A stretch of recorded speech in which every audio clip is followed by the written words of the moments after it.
And now zooming out from the GOP side, the major party frontrunners facing significant challenges. According to data from 538, favorability ratings for both President Biden and former President Trump are under 43%, which means third-party candidates and independents could play an outsized role in 2024. Robert F. Kennedy Jr., one of the challengers, looking to be a spoiler, but he's not alone.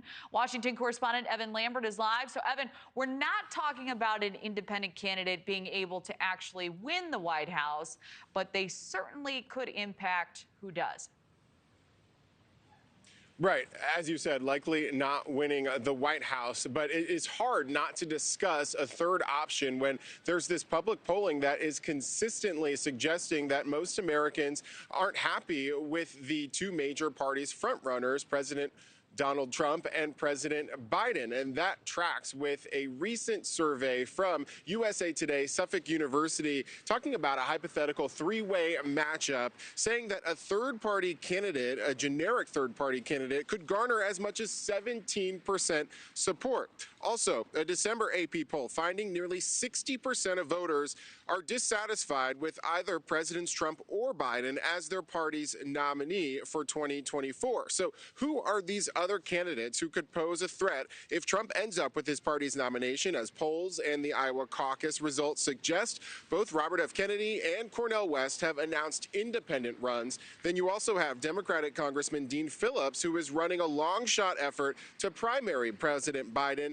And the nonprofit No Labels says it is still considering a unity ticket to give Americans another option, though they have yet to select any candidates. Just this morning, No Labels talked with reporters about why they believe their effort to get on the ballot in every state is so important. One, the American people want another choice for president this year. Two, No Labels is working to provide that choice to America's voters. And three, no one in our country has a right to prevent that choice from being offered to the voters.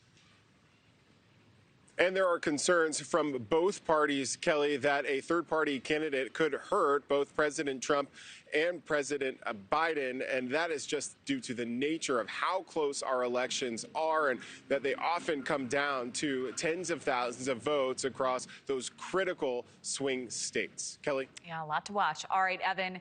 Thank you. Thanks so much for watching. Just go to joinnn.com to find NewsNation on your television provider. And don't forget to click the red subscribe button below to get more of NewsNation's fact-driven, unbiased coverage.